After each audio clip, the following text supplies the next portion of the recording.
Good evening and welcome to the third Elie Wiesel Memorial Lecture of 2019 here at the Boston University Elie Wiesel Center and the Sci Center. My name is Michael Zank. I'm the director of the Elie Wiesel Center for Jewish Studies, and I'm pleased to see all of you back here for the third lecture. I won't say much tonight. I will leave the introduction of our distinguished speaker to my colleague, Jennifer Kazanov, who is a professor of Romance Studies, and she was one of the people who helped us bring Loung Ung tonight to Boston University. She will do the introduction, then we will hear from Loung Ung, and afterwards we'll have Q&A directed by my colleague Ingrid Anderson. We aim to be finished here at around 9 o'clock.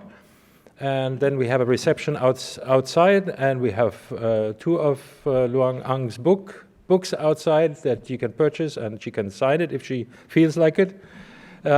She's already been engaged, she's talked to students, and so she's been very busy on campus. She will stay tomorrow morning to talk to one of our classes. So we're very grateful that you took the time to come to Boston University and speak about your experiences and help us understand what it means to write from a place of survival.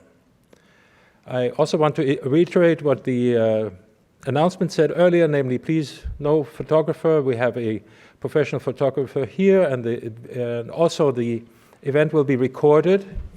I'm saying this also if you don't want to be filmed at the Q&A, that I recommend that you ask your question privately afterwards. And now I hand the podium over to my colleague Jennifer Kazanov. Welcome, everybody.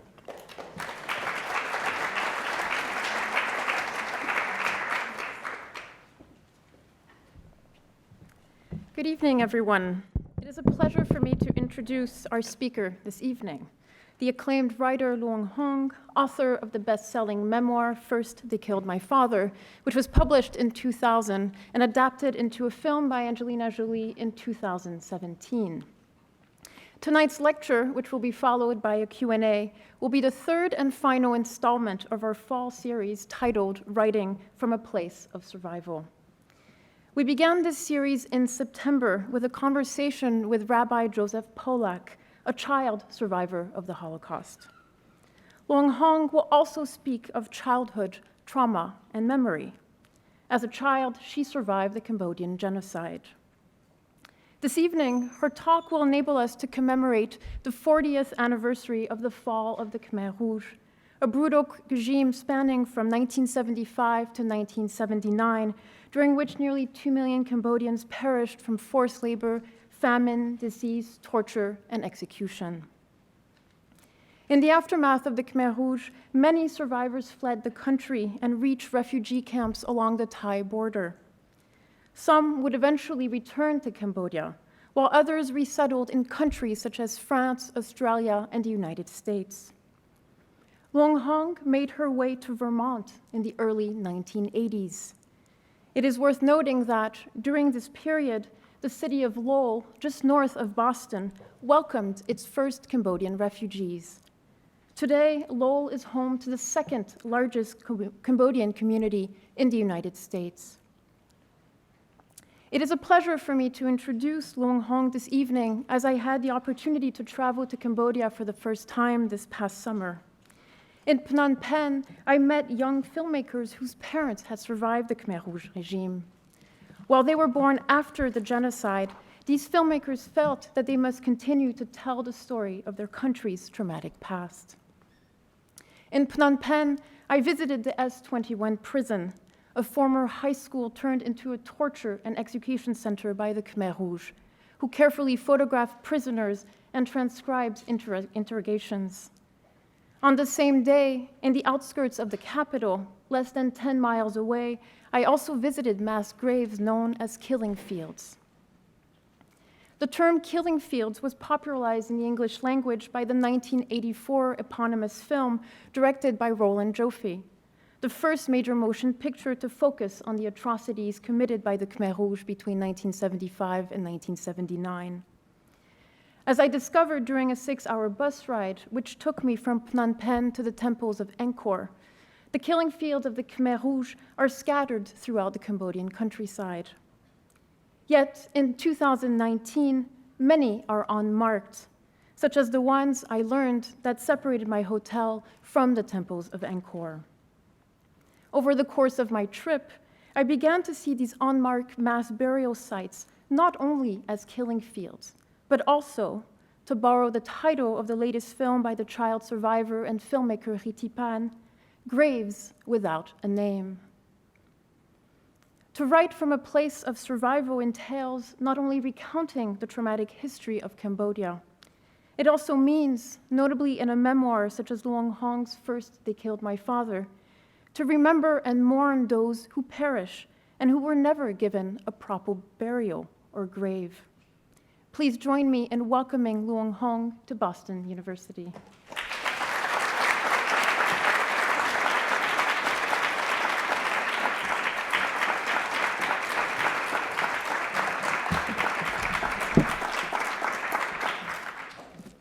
Thank you so much for that introduction. I hope you all bear with me, as English is not my first language. It is the language that I started to learn when I first came to America at age 10. And I find that it's as beautiful as the language is, it is also an insane language. For you have rules, and then you have exception for the rules, for the grammar, and then you have exception for the rules. And when you ask native speakers what the rules are about, often they cannot tell you themselves. Writing from a place of survival. I started this really on April 15th, 1998, when I woke up to the news that Pol Pot, the Khmer Rouge leader, had died. In his last interview, Pol Pot told a reporter that his conscience was clear, that everything he did in life, he did for Cambodia. And he spoke of this in a tone that spoke of someone who thought it was a great love, speaking of great love. And I was in Washington, D.C., sitting in my office. It was a beautiful spring day. The birds were chirping outside my window. The sky was blue. The tree leaves were green. And all I could feel in that moment was rage and anger and sadness. How dare he said his conscience was clear? How dare he spoke of what happened in Cambodia with any connotation of love? For love does not a genocide make. Love does not torture. Love does not harm. Love does not commit mass murders. Love does not kill 1.7 to 2 million Cambodians, a population of the country. Love does not hurt, harm, torture, kill. On that day, I set out to negate Pol Pot's legacy with my pen, with my words, with my stories, for I wanted to tell my own story of love. The story of what love looks like to a family, to a daughter, the love between a mother and son, between history and a nation, between the soul and spirit. This love story would eventually become my first book, First They Killed My Father. I began my love story, like many other love stories in our world, with my family. I arrived in this world in 1970. Though I didn't know it, much of our world was already embroiled in wars fought in places called Afghanistan, Mozambique, Angola, places I didn't know, never heard of. And in my country, the war in Vietnam had crossed into Cambodia, bringing with it B-52 metal killing birds that were dropping bombs onto our countryside to chase after the South Vietnamese army that were supposedly hiding in our land. A war, a bombing campaigns that would eventually drop over 500 tons of bombs onto Cambodia, more than all of the bombs the Allies dropped during World War II. But I didn't know about this war. I didn't know about America. I didn't know about the B-52 metal killing birds. For my love story started with a father who was a military police officer, afforded us a lifestyle privilege, and a mother who at 5'7" was considered an Amazon in our society. So busy she was raising my 3 very cool brothers in their bell-bottom pants, obsessively listening to Elvis Presley music on their 8-track tapes, thinking they were so cool growing out their Elvis sideburns, which they did not succeed in doing. My love story also was spent with 3 sisters who I played with and fought with so loud and so often that my father threatened to replace us with monkeys. For those of you who've been to Cambodia, you know we have many monkeys. Thankfully, my father never followed through with his threats. My love story was with a Cambodia that was so green. To this day, I've yet to find that green crayon in that box of 164 to fill in its scenery. A Cambodia that was rich in culture, art, vibrancy, with 2,000-year-old history and architectures and architects who built the largest religious complex in the world, the Angkor Wat. A Cambodia, a kingdom the size of the state of Oklahoma, that was populated by 7 million people, 90% of which were Buddhists, 90% of which were farmers, and the rest were people trying to live in peace, worshiping whichever religion and faith they chose to. My Cambodia was not the Cambodia of the killing fields. My Cambodia was one where I spent educating my mind, where my father and my mother sent me to school 3 times a day, 6 days a week, studying Chinese, Cambodian, French, and English. My Cambodia was one where my fondest memory of childhood was on that Sunday off, where as a family, we would either go on a picnic to the pagoda or to the movie theaters across from our house. We're in a room like this. The 9 of us would sit in a row, and my father would sit that way that father just know how to do, with his leg crossed ever so. And in my hands, on his lap, I would hold my favorite junk food. Even back then, I had a taste for fried crickets. It's much crunchier than popcorn, never gets stale. After about 40 trips to Cambodia, I've now acquired a taste for fried tarantulas. They're kind of like tater tots. If you can get past the crunchy outside and spidery in the middle. And if you have a fear of spiders, as many Americans seem to have, eat them. Fear gone. My childhood, I thought, was charmed.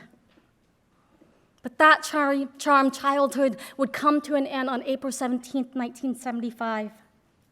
The day the Khmer Rouge came into my city in their trucks, wearing black shirts and pants, smiling, screaming to us, the war was over, the war was over. And I had no idea what this war was.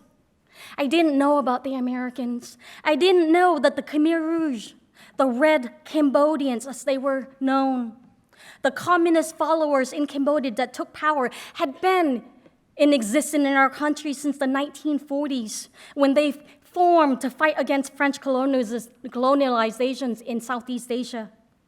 I didn't know that for the next 20 years, the group operated mostly in the rural Cambodia countryside, engaging in skirmishes against the ruling government, led by Prince Sihanouk. I didn't know about the civil war that went on for 5 years, or how the US war crossing into Cambodia and the bombing campaigns gave the Khmer Rouge, the communist group, a propaganda tool to recruit followers and fighters. I didn't know that when the US left Vietnam and then withdrew of Cambodia, the Khmer Rouge was ripe to take power, to come in with their group and committee of brothers, to take over the country, to create a country in their vision of a new Cambodia, an agrarian Cambodia where power would be taken from the elites and given to the poor, where people would be separated to those who were pure of heart, the true revolutionaries, people who believe in their ideology and philosophy, to all the others who view as traitors and enemies of the state. I didn't know about the Cambodia who came in, who wanted to abolish money, free markets, schools, private properties, religious practices, traditional Khmer culture. And they came in and shut down all our schools, mosques, church, shops. They decreed it unlawful if more than people gather in a meeting. They forbade personal and familial relationships, for the revolution commanded your complete loyalty. I didn't know all this. All I knew was that on that day, my parents gathered us together and told us we had to leave our homes. We were to pack as little as we could, that we could carry to sustain us for 3 days, because the soldiers said the Americans were coming in with their bombs, and if we didn't leave, we would all be killed. It would be the soldiers' first lie, I remember. For I know now the scars of bombs and wars would take many more than 3 days to heal. But I didn't know that. Myself, along with 2 million other Cambodians living in the city of Phnom Penh, was evacuated in 72 hours. What would you pack if that had been your family and your city? Where would you go? What would you leave behind? And what if it happened on a day like this, and you're here and we're here, and you've got family members and loved ones in a different part of the city, in a different part of the country, and you never made plans to meet up with them again? How would you find them? And that was the fates and the flights of so many Cambodians, that to this day we are still looking for names on all these different listservs for people we lost on that day. My family, we thought we were lucky. We were together. And so we went off into this new Cambodia. A Cambodia where all its citizens were turned into prisoners. And all its prisoners were forced to leave cities and lifestyle they have known and grew up with, to live in villages, more in rural camps that were more akin to labor camps, where every day consisted of only Mondays, and every Monday a work day, and it did not matter if you were 6 or 60. You got up, you dug trenches, you built dams, you grew food that the soldiers came with their trucks and took away from you to go fight a war you didn't vote for, you didn't want, you didn't understand. And you had no right, and you had no say, and you had no voice, and you could not fight. Because to do so not only meant a danger to you, harm to you, but a danger to your loved ones, to your families, to your brothers, to your fathers and mothers. I was 6 years old when I learned that to have the privilege of taking that next breath, I would have to become dumb, deaf, mute, blind, and invisible. Where would you go find sanctuary for your mind? Where would you go find a safe place for your heart if there was no safe place? If your spoken words could not just get you hurt, but your families killed? And so I learned to silence myself. I learned to become invisible, just so I could live. At this time, even though I didn't know what was going on, and I didn't know the policy of Cambodia, the Khmer Rouge politics, I could see with my very own eyes the people and family members who were disappearing in the villages we were at. For this new government, the Khmer Rouge, who call their government Anka, which translated into the organization, was nameless, faceless, people we didn't vote in, people we didn't know. They set out a policy that anybody who didn't see the world in their viewpoint were their enemies. And their solution for such enemies was to purge and crush them. And so they sent out their soldiers into the villages and the countryside. And in that first wave, they gathered the doctors, the lawyers, the architects, the readers, the singers, the musicians, the weavers, and they had these people executed en masse. And still they looked, and still they saw enemies, and still they saw people who could speak up, who could possibly stand up, who could maybe someday be heard, and they gathered and sent out more soldiers. And this time they took away the sons and daughters and nephews and sisters of the people they'd killed. There was no safe place for us. For as long as I live, I will never forget the day the soldiers came for my father.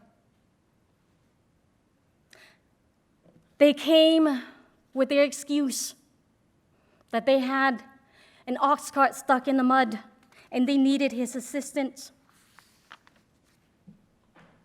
My father talked to my mother, and I heard her cry in a way I've never heard my mother cry before. And when he came back out of the hut, he picked up my brothers and sister one by one in his arms.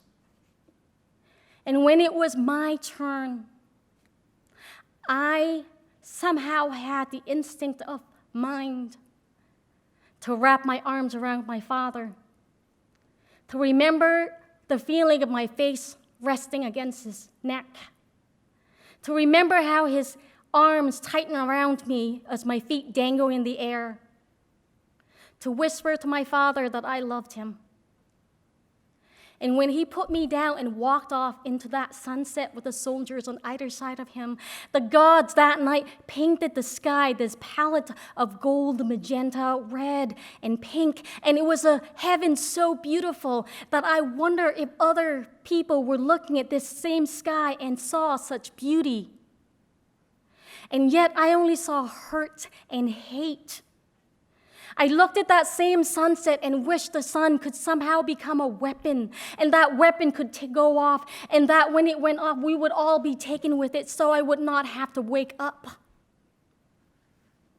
How was it possible that the gods could be looking down at us, could see us, and if they saw us, why didn't someone somewhere do something?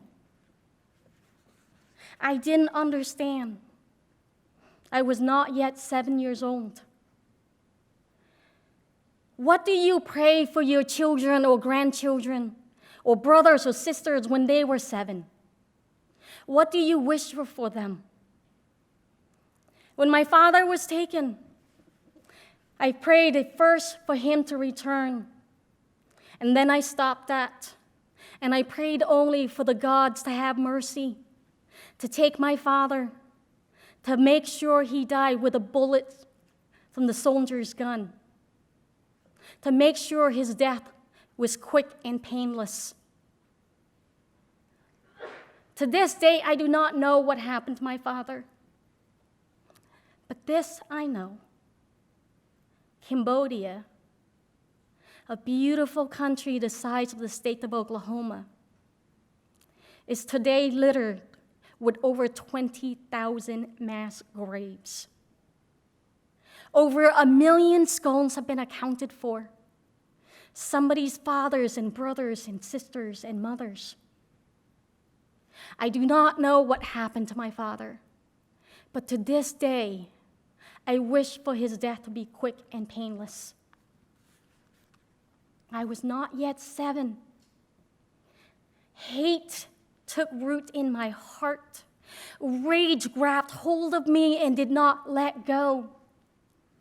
And that rage grew even more when 3 months after my father was taken from us, my mother gathered us together and said we had to leave her. She instructed my brother to go east, my sister to walk south, and for me to go north. She told us to separate and not stay together. She told us to go find places where there were orphanages, camps, perhaps places they would take in children. She told us to tell these people who found us that she was dead already. I couldn't do that. In my Buddhist culture, it is sacrilegious, prophecy fulfilling to say of a loved ones they are dead when they are not. My mother insisted that I did. And when I was angry and refused to leave, she turned me by my shoulders, pushed me out out the door and said, "Get out." I thought my mother was weak. I thought she didn't want me. I felt abandoned by her. It would take me many more years in coming to America and working for 3 years at a domestic violence shelters in Maine to realize that my mother was not weak, that she was a woman of great strength. For she knew, as many mothers in our world know that to keep me safe, she had to push the strength that she knew would make me leave her, that she had to make me angry, even if that anger was directed at her. It was her courage and sacrifice that I am here today. And I'm so proud to be my mother's daughter. But I did not know this. And so I thought she was weak, and I marched off, eventually ending up in different places, eventually ending up in a camp where the supervisor of the camp saw the rage and the anger and the pain, and they didn't pull me aside and said, hate will only breed hate. They didn't pull me aside and try to teach me how to read or write, be a critical thinker, be a leader. They didn't put me in classes where they taught me to expand my horizon, to look at people and diversity as something that we embrace.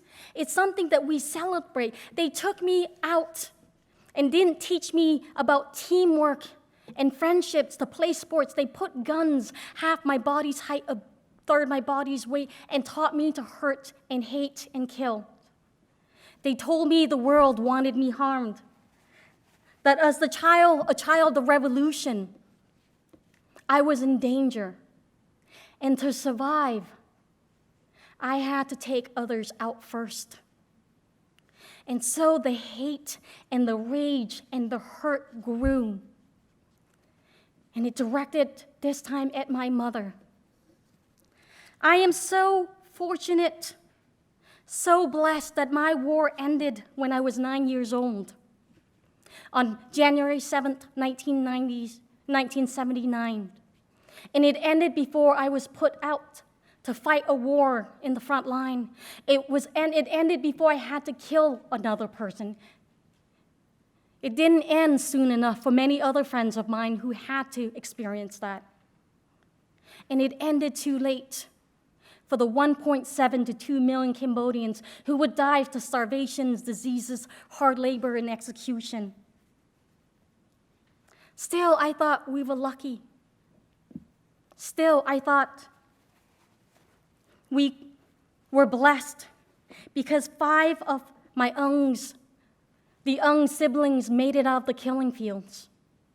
Although that genocide claimed the lives of both my parents, 2 sisters, and 20 other relatives. One of my sisters was 4 years old. What kind of enemy of the state does a 4-year-old girl make? What kind of enemies, what kind of fear, threats, harm to your life does a girl too afraid to leave her mom, too small to find food, too scared to find a voice? What kind of enemy does that make? To this day, I do not know what happened to my mother and 4-year-old sister. But I wish for them what I wish for my father, that their deaths were quick and painless. But I lived through the grace of my parents and their courage and sacrifice. And a year after the genocide had ended, my brother Meng and sister-in-law decided we were going to go look for a different life in a different place. There were 2 ways out of Cambodia then. You either walk the land and cross the borders of land between Cambodia and Thailand, where we knew there were refugee lands, land that we knew was littered with these tiny little weapon system called landmines, the size of a hockey puck, a compact powder, once in the ground stay active for decades. Landmines are weapon systems that is said to be the most painful injury, second to burns when you step on it. For everything below you, rocks, dirt, grass, toenails, bones, disintegrate, shooting up in your limbs, working like secondary missile. And to survive, it is a lifetime of pain and scars. For children who survive from mine blasts, it is a lifetime of pain and scar revisited. For a child's body heal, but the bones will continue to grow and protrude out of the stump. So had I stepped on a mine when I was 10, depending on how well the amputation was made, how fast I grew, how much food I was given, every 6 months, a year and a half, if I was lucky, I would have to return to a center and have my limbs cut and recut and cut and recut again until I stopped growing. My brother thought it was too dangerous of a route, and so he opted for the safer route, the boat people's route, in which we could find and buy seats on boats, and we were able to only raise enough gold to take 3 people out. So my brother was to go, his sister-in-law, my sister-in-law, his wife, and now he had to choose 1 of 4 siblings to take with him. Who would you take? Who would you leave behind? Knowing that the ones you take you might never see, and the one you leave behind might never live. I was the lucky child because I was chosen. And so we left with anger and hurt. Arriving at the refugee camps in Thailand, after 6 months of staying there, we were told we had been selected to go to this new place called America. We didn't know anything about America. The refugee workers show and try to show us America by showing us movies on big screens, movies with plot lines that took, the storylines that took places in cities like Chicago, New York, Boston, with people of diverse skin colors and hairstyle, wearing short shorts, carrying boom boxes, weaving in and out of big shiny buildings. And we looked at these cities and we were told we were going to a place called Vermont, America. The whitest state in America. This is still statistically true. Eventually, for more diversity, I moved to Maine, the second whitest state in America. It was in America when we arrived in June of 1980 that I realized that the world was a different place, that the world wasn't filled with rage and anger and hurt, because we were sponsored by this group of parishioners from the Holy Family Church who made it their mission to show us a different world, a different way of living and existing. And I am so grateful to them to this day. For there were so many things to learn in this Vermont, America. For one, we landed in June, and we were told it was their summer. We were told we were freezing. And we were told there was this thing called winter that was going to come very soon. We couldn't imagine what this winter, and they told us about snow falling from the sky, and I envisioned the ice blocks in Cambodia where they grind it and you put it in little cones, and then you put syrup on it and you eat it. I did not know this ice chips fell all from everywhere from the sky. And when that first winter came, we learned all the bad 4-letter words. For you cannot tell a Southeast Asian girl, hey, it's cold in Vermont. As it does here in Boston, it is freaking cold. There were so many things to learn. Things like, what is and was Uncle Ben's minute rice? It's not exactly rice. You cannot cook rice in 5 minutes. And what is, really didn't understand what meatloaf was all about. No matter how much ketchup you put on it, it is still just a chunk of meat without much spice. And unfortunately for me, I didn't speak any English, and I had to learn it very quickly, and it was the era of the Valley Girls. For those young people who do not remember, Valley Girls meant you start all your sentences with duh, and you end them all with "gag me with a spoon." Not knowing English and also growing up speaking both Chinese and Cambodian, I was very creative with my language, and so I would go to school and say, "Gag me with a fork." "Gag me with a chopstick." For if you can tell me why "gag me with a spoon" makes any more sense, I will put you in my next book, which is a novel about zombie vampires, Buddhist mythology. I didn't know about America and worked hard to learn and to leave the war behind. But wars do not end just because you leave it. War do not end because you travel 8,000 miles away. So war and the genocide returned and found me in America. And it found me every single 4th of July when my friends look at the sky and scream over excitement how exciting the fireworks was. And I am filled with fear and want to crawl on the bench and wondering why the Americans could not see the bombs exploding over their heads. Wars followed me in the hums of a mother's song, in the way a father played with his sons in the park, in the loud kick of a car engine, in the roar of a low-flying plane. War followed me when I was trying desperately to study geometry and spelling, and yes, English grammar.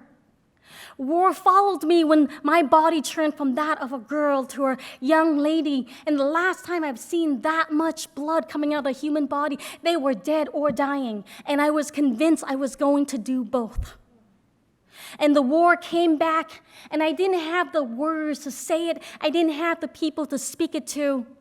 And when I was so desperate, so sad, somebody gave me a book that would change my life. And the title of this book is called Man's Search for Meaning, a book by Viktor Frankl. It was a book that opened my mind and expanded my horizon. For in addition to learning what else happened and knowing that war and genocide and Holocaust and trauma did not only exist and happen to me, that it happened to millions of people in our world, that in the last century, over 120 to 160 million people have gone through some kind of wars in their states, in their nations, not counting the million more of people who are surviving domestic wars happening in their homes, in their relationships, in their communities.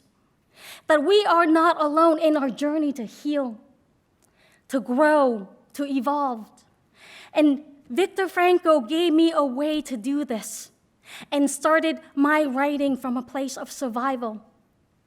And so, inspired by his work and learning from him, I started journaling and documenting my experience onto the pages of my journals.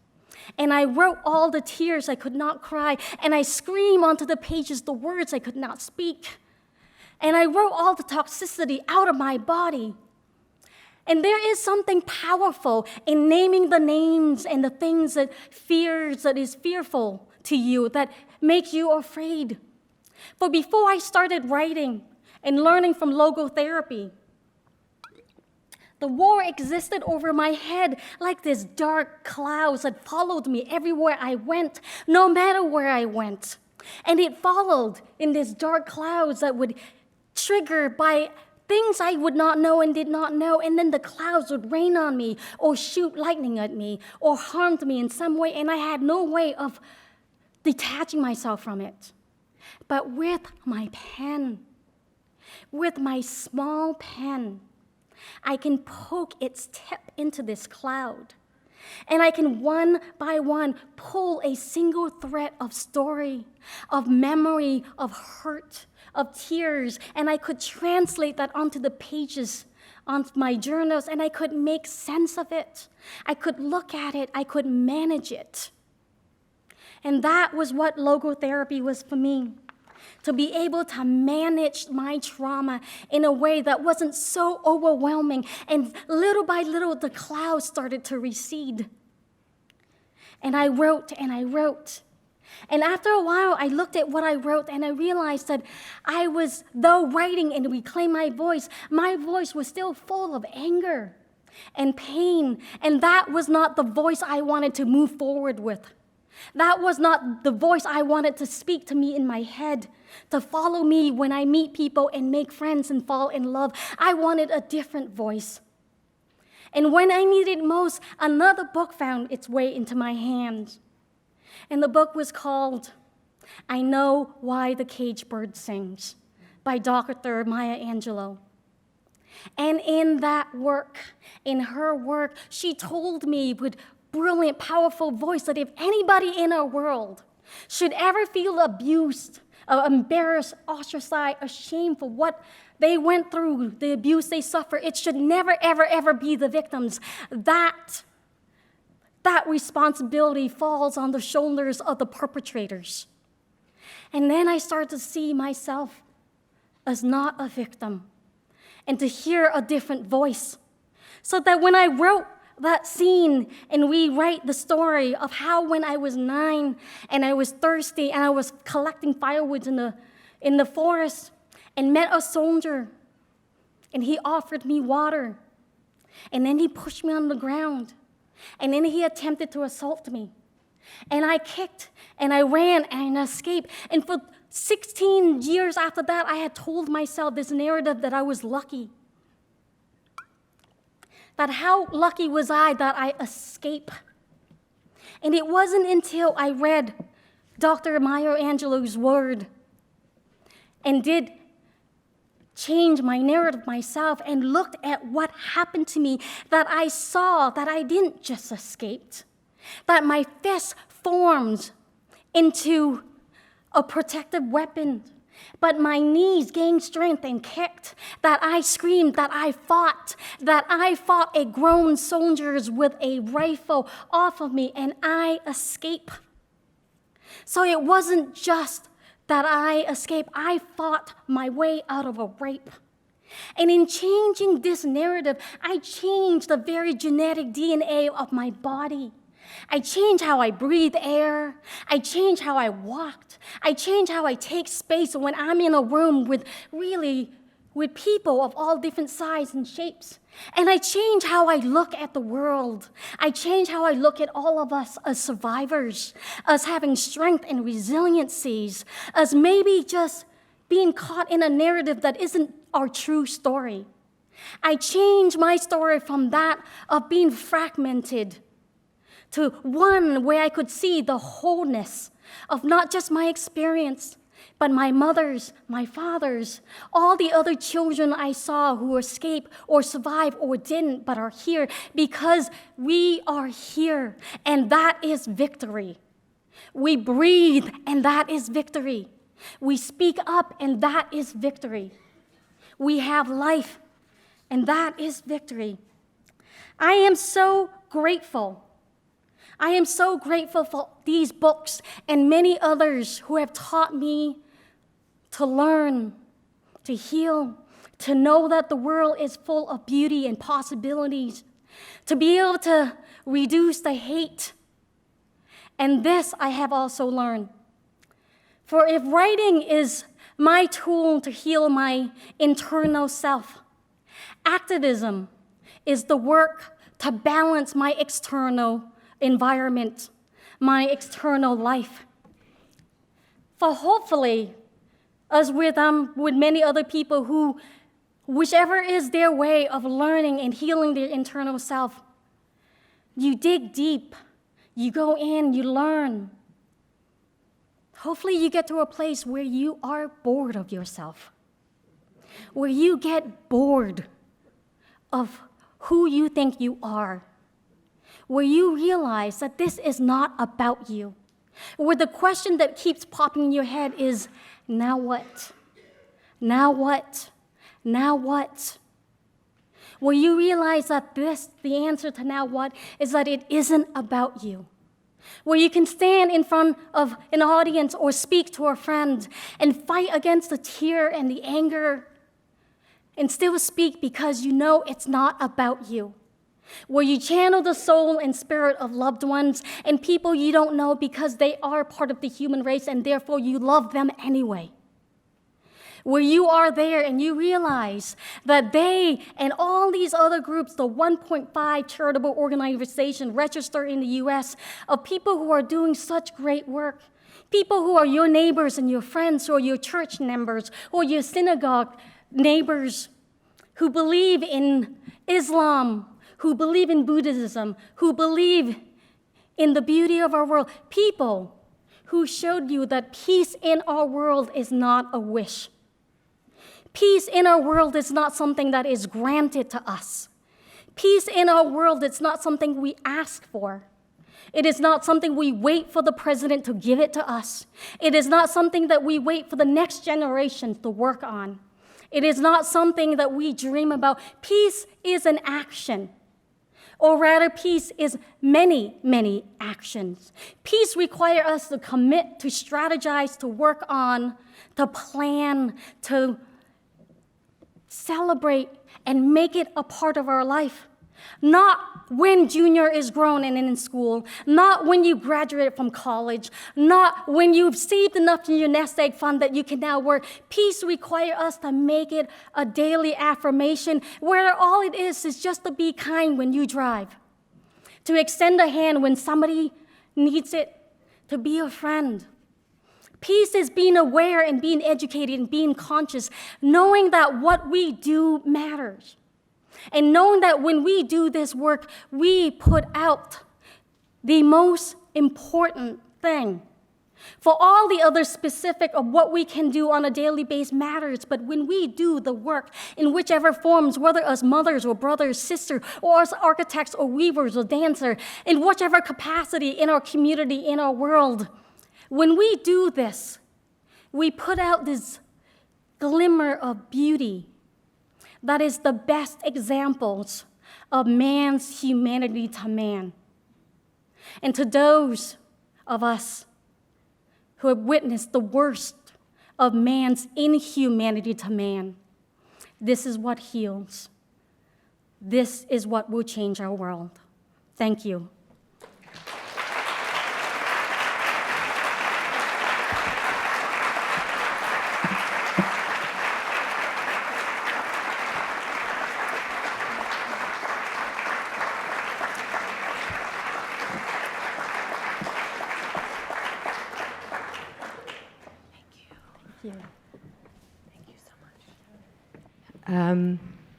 Thank you so much, Ms. Ung. It was amazing to hear you speak, and we're so lucky to have you with us tonight. We have time for some questions. So let's see, who do we have with mics? Where are they? Okay. So if you have a question, please raise your hand, and we'll send someone over.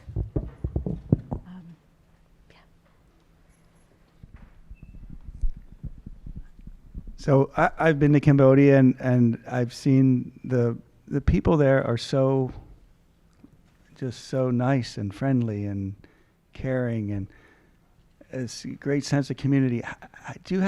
How does it turn to such, how does a society turn to such violence when the core of the society is such, most of the people there are loving, caring people? How does it turn? Do you have any insight into how that happens? I ask this question of many things that's going on in our world. I'm asking this question of what's going on in America right now as well. And that is a topic that many scholars and many researchers have studied, and I wish I knew. I think in Cambodia it was a combination of many, many things. I don't know if it's a question of how people were turned to violence as much as it was a tool that was presented and forced upon them, and it was a tool that some people picked up and chose to use, or were forced to conscripted into the war. I know personally, when my parents were killed and I was taken, had the war not ended, I would have been a very effective soldier, mercenary, killer. I have no doubt about that. I had, and still to this day, an ability where if I choose to, I could just compartmentalize myself in my mind so that my heart isn't connected to my heart. and my head and heart isn't connected to my soul, or my soul and body isn't connected to the earth and isn't connected to all of us here. And once you disconnect yourself, once you are estranged in a way to yourself, to your community, to our world, you put yourself in a vulnerability and position where you can do many, many acts of hurt and harm. In Cambodia, the history of it was full of distrust, full of fear, from the Khmer Rouge and the communist group existing in the 30s and the 40s and the fighting against the French, and then the Vietnamese and the US war coming in, and then the bombs coming in. And every time something came in, the people, the most vulnerable, were hurt and were harmed, and they didn't have power and they didn't have a voice. In the end, I think so many saw that this was the only way they could have power. They could have a say. And then there are people who use that. Just like we look at what's going on in our world, we are in a space of fear, and there are groups and there are people through horrible ways in social media who are using this and who are trying to grow this and who know exactly what they're doing. They know what they're doing when they use this tool, and if you put enough time into using the tool, it works. And so I'm very, very grateful that that my war ended when it did. Because I have no doubt I would have been a great soldier for the cause. Thank you very much. Thank you for your question. Are there some students in particular out here who have questions? Hands up? Yeah, can we? Yes. Thank you. Hello.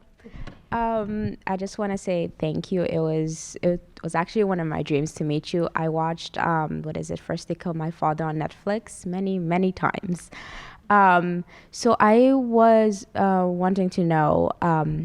I remember Googling your book, and there were some people who had a lot of things to say as to whether, as a child, how you were able to remember all of that, and whether and wanted to know the accuracy of the book.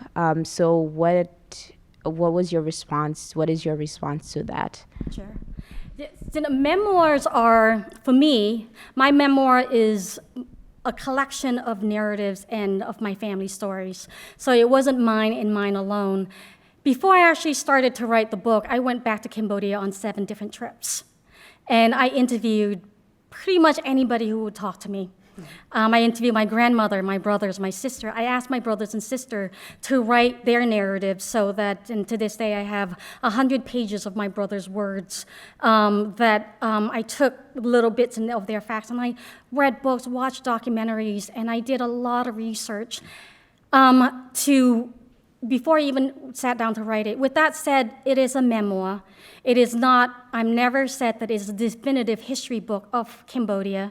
There's so many wonderful books out there on that. SciShow is a wonderful book. Henry Cam's book, The Cambodia Report from Stricken Land, is a great book. Many documentaries.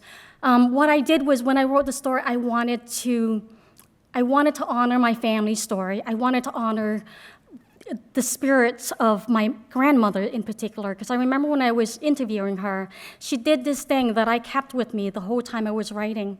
When I was asking her to share her story, and as she was crying and tears were streaming down her face, she didn't wipe her eyes, didn't spend time to wipe her face as much as her right hand was constantly rubbing over her heart in a circular motion. The whole time she talked, it was as if she was massaging her heart to either get the words out or to calm herself. And when I wrote, that was what I really kept in mind. And so there is that, and also the book is written from the point of view of a child's voice in the first person present tense. And I did it that way with a very specific goal in mind. One of my favorite books was To Kill a Mockingbird. And it was a beautiful book.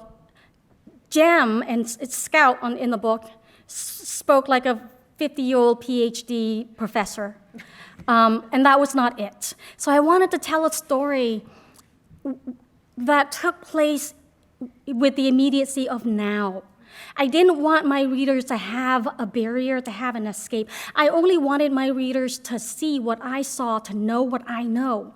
And whether or not that is truth or not, it was what I knew as a child, because that is what war really is like. If we could live wars in hindsight, I would have been able to maybe escape or maybe be there for my mother. If I could live my war in hindsight, I would not have stayed angry at my mother. If I could live my war in hindsight, if I could fix it, I would have hugged my mother before I left her. But I wanted the readers to feel the pain of the child who was angry at her mother for shoving her out. And so I wrote the book in the first person present tense. And when you write a book that way, there are many things you cannot explain. It would not be true to that narrative. So those are the two things, research and a specific point of view. Thank you. It's a great answer and a wonderful question. More questions? Yes, please.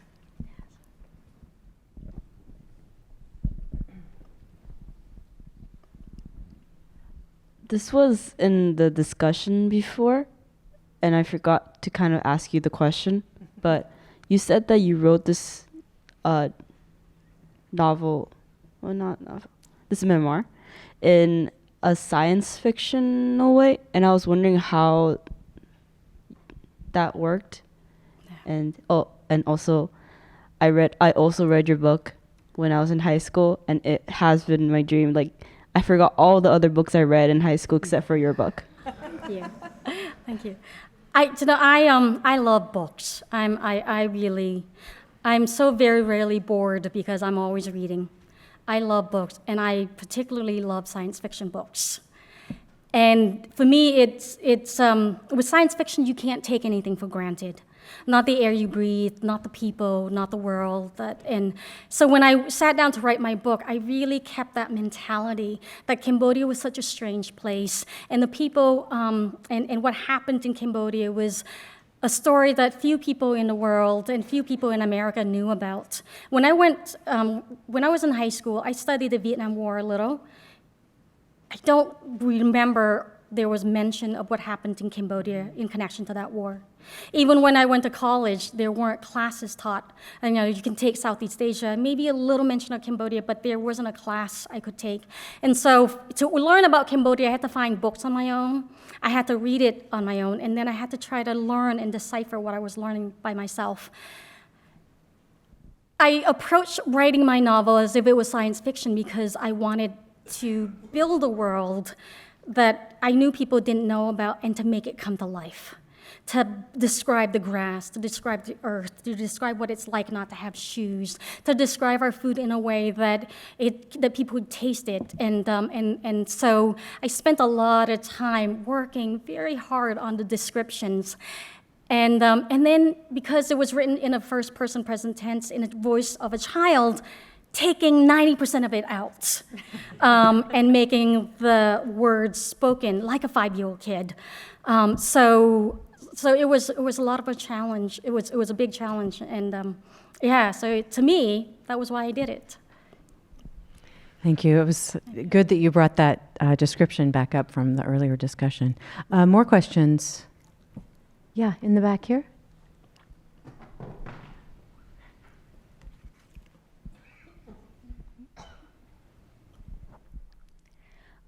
I was curious as to if you know why your brother chose to bring you, and if you know what happened to your other siblings. Yes. So I told, plug my own books. I've written 3 books. The first one is First They Killed My Father. That is, for me, it's a story about what it takes to survive wars.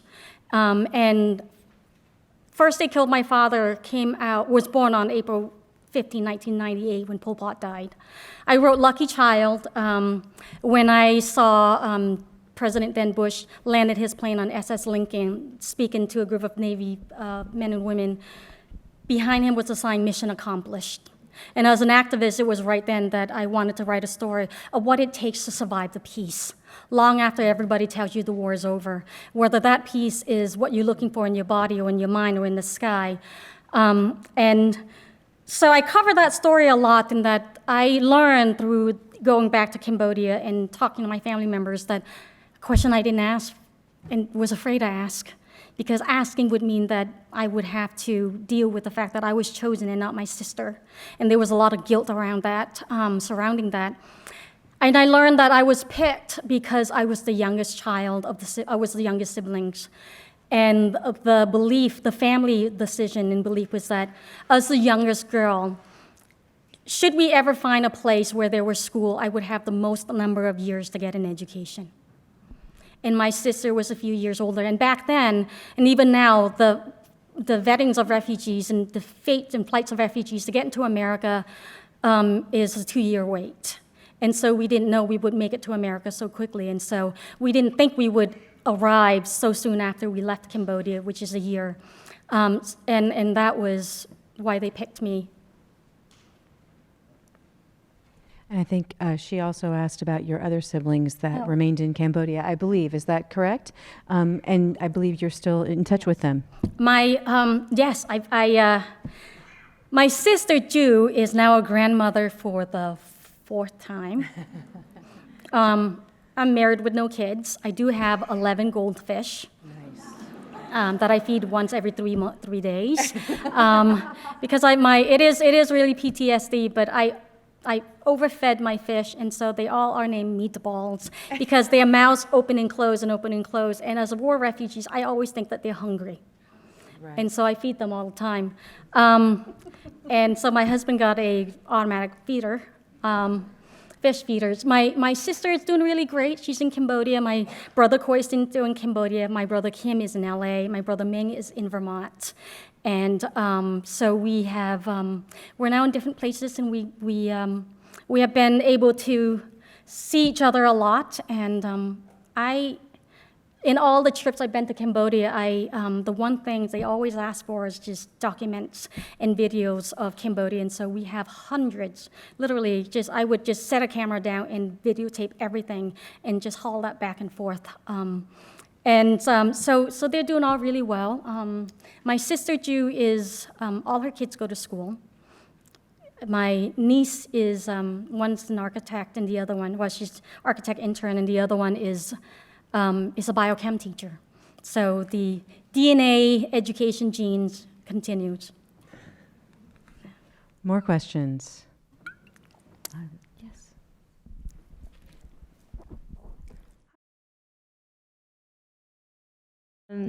So I'm writing a book, and it's a collection of essays and their food and heritage essays by Cambodian-Americans.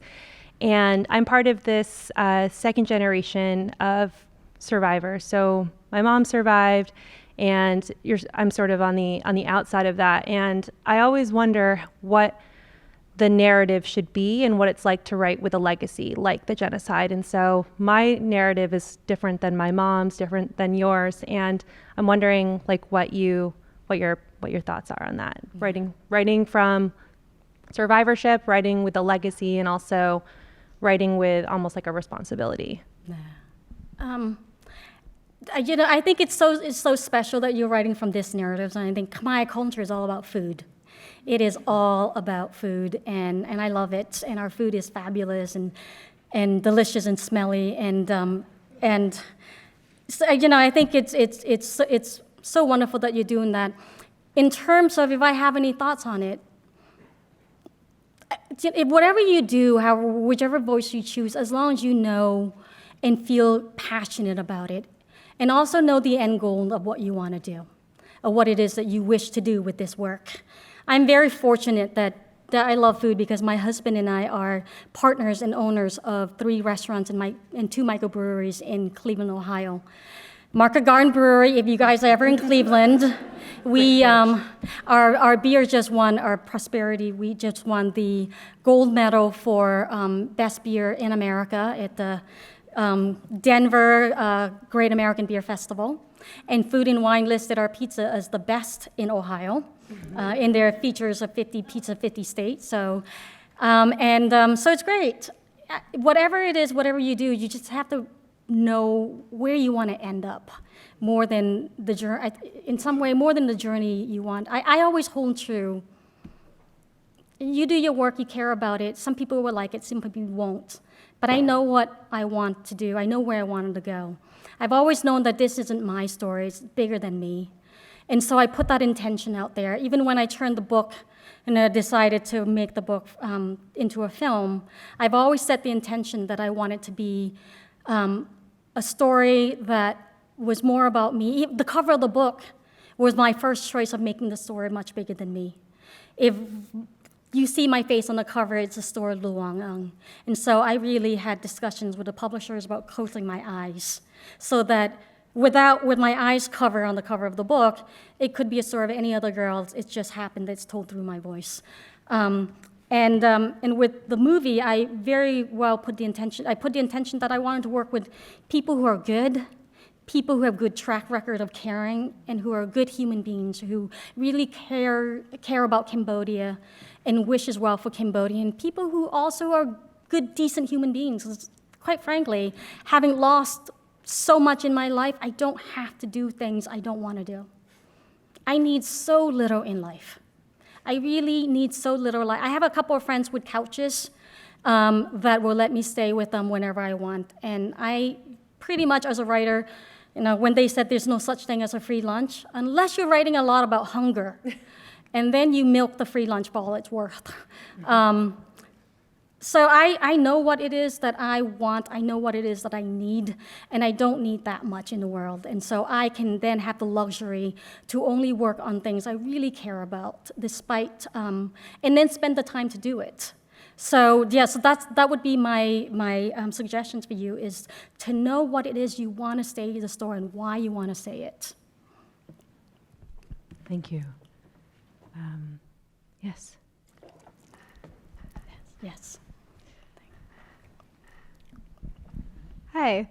I'm also one of the people that are really excited that you're here because I went to Cambodia a few years ago, and that's where I found your books and read both of them while I was there. And I read about your activism work, and I wanted to know, because Obama did have policies in place to help work towards taking away landmines. How has that changed with the new presidency, and how much further do we have to go towards alleviating? I think there was 2 million landmines still left. Yeah. Deep breaths about when I talk about politics. In Cambodia, the estimate is that there are a couple of millions, anywhere between 2 to 4 million landmines. Nobody knows how many landmines there are in Cambodia because just in the ground. And landmines, again, are the size of a hockey puck. And with each season of rain, they get moved around because they're so light and made up of mostly plastic and not much metal. So they travel with the rain current. It's still being removed, one landmine, whether it's by a removal group or a person. In addition to, so in Cambodia, it is there. The statistic is that within the next 20 or 25 years that they may remove most of the mines from areas where people walk and live and work. With that said, there is also a need to support people who've been hurt by landmines, of which there are over 45,000 Cambodians who are amputees because of landmines. One in approximately, because I don't know what the statistic number, but a while ago it was about 1 in 300 Cambodians are amputee. In the U.S., it's 1 of 22,000 citizens is an amputee, and for a prosthetic, you can produce a prosthetic foot for $25, and you give somebody a chance to walk and work for a year. A prosthetic foot from the knee down for approximately $75 to $100. And we all have more than one pair of shoes in our closet, and we throw our shoes out because they're worn. They're out of style, not because they're worn. And so that work continues to help support people who've already been harmed by landmines. Cambodia is, again, for us, for me, it's very safe. So I've been going back since 1995.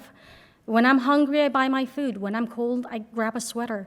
For the people who live on the land and having to work on the land, it can be a struggle, and that's why we need to be there and to make sure that the footstep that step on it is not going to be their last.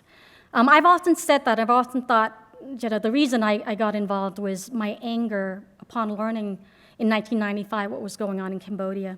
After the Khmer Rouge stopped killing parents and children, an average then, right after the war, of 500 Cambodians were being maimed, killed, injured by landmines every single month.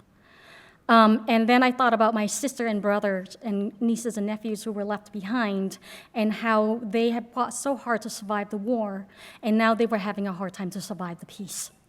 And that's what we need to do, is to help all these people. About 70% 70 of the world's countries that are still littered with landmines. We need to help people who fought so hard to survive wars to have a chance to survive their peace.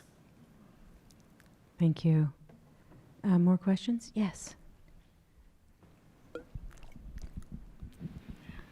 Hello. So I also read your book in high school, and it was a narrative that was so different to all the literature that we were exposed to, not only because it was like a war story of a child, but also because you were an Asian woman writing the story.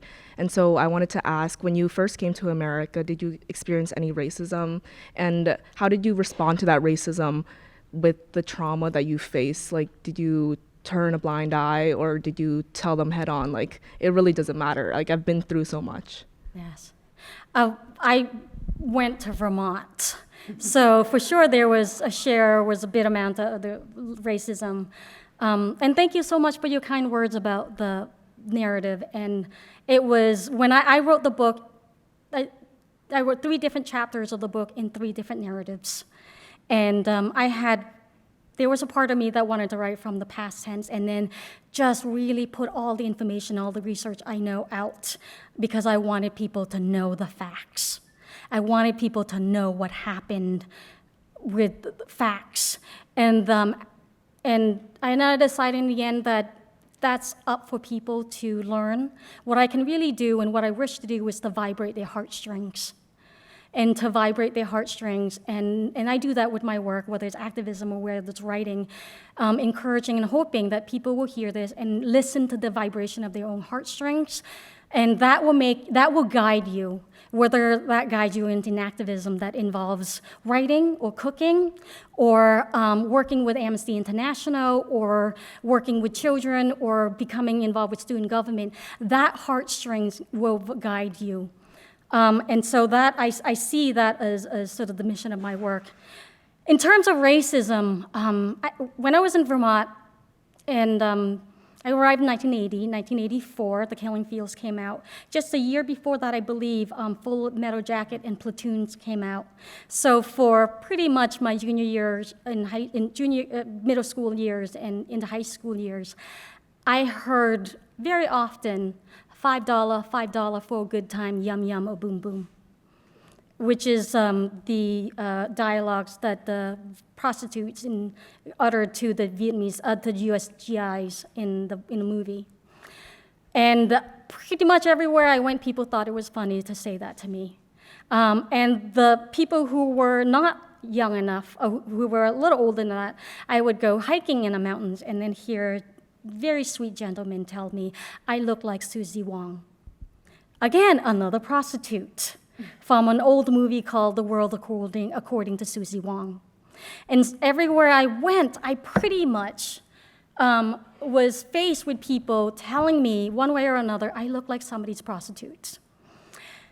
And even when I went back to Cambodia to work in the nonprofit organization, I remember working with my colleagues who are Vietnam veterans.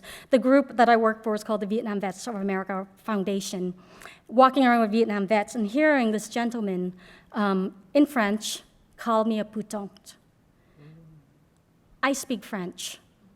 And he didn't, and so of course I had to go over and say a few choice words to him. And then he denied it.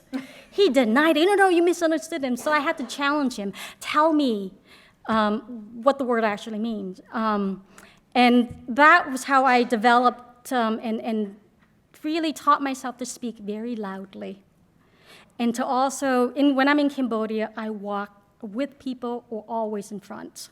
I do not walk behind. And I speak loudly because up until I think for Asians, especially even now, English is not my first language, and I know as I speak, grammar rules kind of float out of my head occasionally.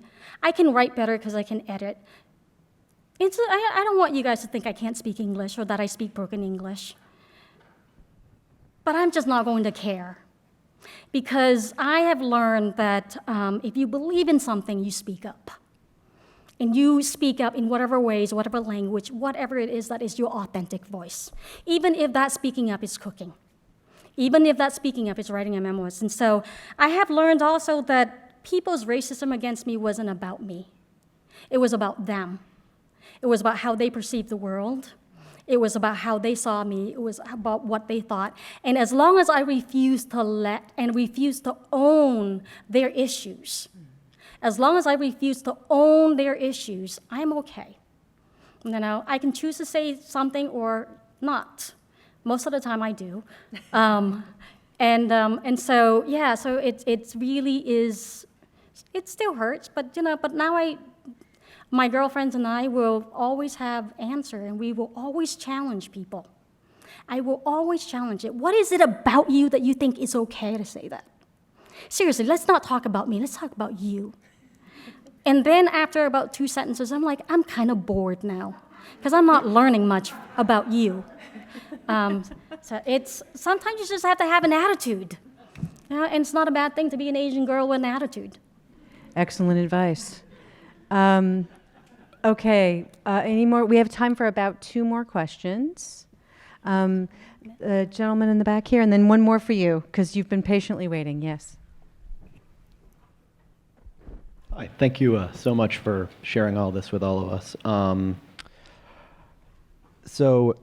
lot of my family was murdered in the Holocaust, and I think a lot about this. What, in your opinion, should be done with the perpetrators of these atrocities? There's a recent Netflix documentary about the trial of Ivan the Terrible, who was this horrible guard in Auschwitz, just unbelievable, and the legislative process where they actually let this person go. So in your opinion, what should be done with not only the Khmer Rouge, but others who have committed multiple genocides since then? Yeah. Well, if where we can and where it's possible, definitely they are and should be put on trial for war crimes, crimes against humanity, and genocide. That definitely is a must, that mass murders and genocide, there's no time frame. You cannot put a time frame on that. So at the very least, there's that. Education and consciousness. I mean, we talk a lot, I think, in America about education, but we must also discuss the humanities and a well-rounded education, not just an education of knowing things, but an education of feeling things, of understanding things, of having a stillness where you can reflect on what's going on. And you know, I really do believe that there are so many things we could do, and this is a conversations and that we all need to learn. I think ultimately we really do. Sometimes it's, you know, we really do need to be reminded that it is within our power, outside of what we can do in our work, in our community, in our world, that we can do in life, that we do need to be kinder to each other. I know it sounds a little new agey and stuff, but I really do believe that it starts with us as well. And then us, it was so wonderful meeting with students who were going to chemistry, going to math, going to art, and then studying genocide. We need people all over the country who are in finance, who are lawyers, who are teachers, who are bakers. We need people to understand the state of our world, to understand the state of our heart and traumas and war. We need more people, and not just people who are interested in genocide, who are interested in politics to know what's going on, but people who are interested in math to know what's going on. And people who are interested in opening restaurants and making beers, like myself, to know what's going on. And so I really preach, like, this is one thing we must do, is to teach a well-rounded give our kids and ourselves a well-rounded education. Right, so it's not just about prosecution, but also about prevention, right? Right. Yes, last but not least.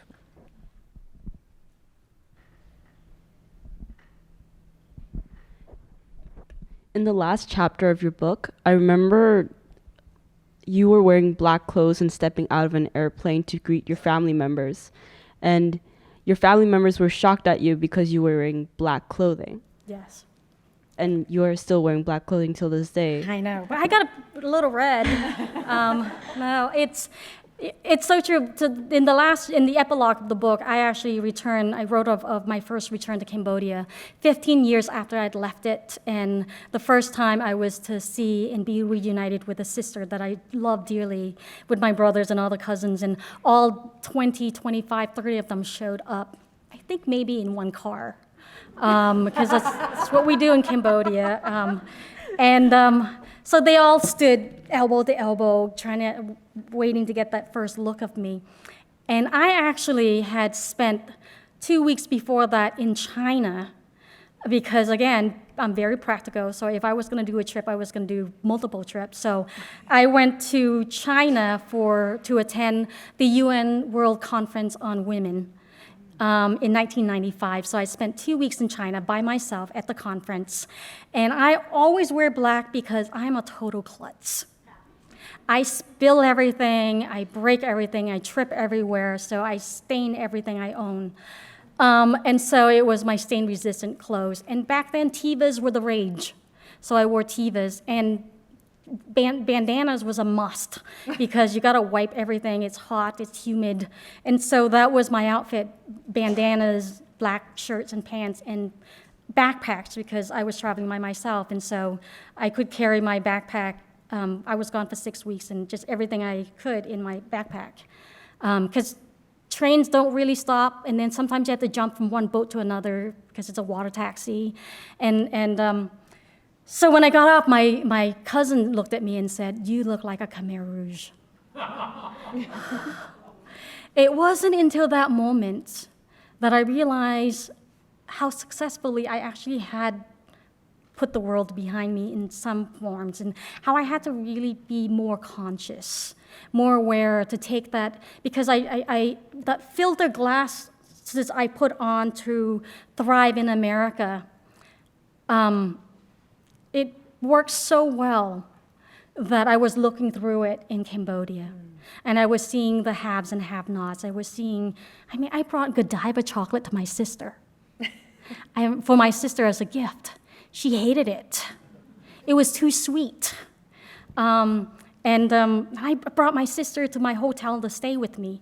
And she got a headache because it's air conditioning. So it really allowed me to get off my horse and to travel and be much more conscious, much more aware when I'm in Cambodia. I have to say that when I was in Cambodia making the film, I was there for shooting the movie for about 5 months, working with over 20,000 Cambodians who all came in. It was such a full circle journey. My sister came to the set. We were all wearing colors again. You would not believe the colors we had on the set. And so we shot for 5 months in Cambodia, and with Angelina Jolie directing. And I'm always in black, and Angie's always in black. But the extras were showing up in beautiful, vibrant colors, and shirts and bandanas and flowers. And then we asked them to take off their beautiful clothes to put on the Khmer Rouge black and white uniforms. And you feel the difference. You feel the energy. And at the end of the shooting day, they took it off and whipped it off and put back their clothes, and you feel that lift of energy once again, and it was physical and visceral. So I was so glad to work with all these. Cambodians are great artists, so talented, makeup artists, singers, musicians, people who built sets, people who played villagers, people who were asked to play the Khmer Rouge soldiers and the perpetrators. And all these people were able to come together and put their DNA stamp onto a film that we made together. And it was such a different experience from writing the book that it really took me to the next level of appreciation. Thank you so much. Thank you.